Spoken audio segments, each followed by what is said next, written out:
Hey, welcome back to another video of how to use basics. In this video, we are going to learn how to download Temu application on a PC. First of all, make sure that you are connected to your internet. Now, open up your Microsoft Edge browser. Make sure to use Edge browser on your device because any other browser cannot download the application. Now, at the address bar, type in temu.com and click on enter.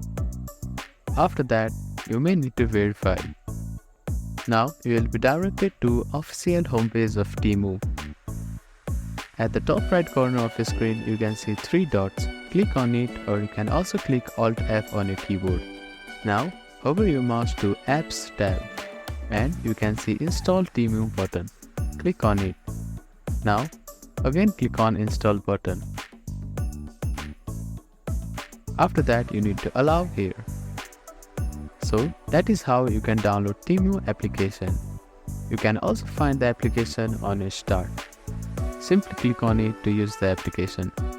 Thank you for watching this video. Please do not forget to like, share and subscribe to our channel and comment down if you have any queries.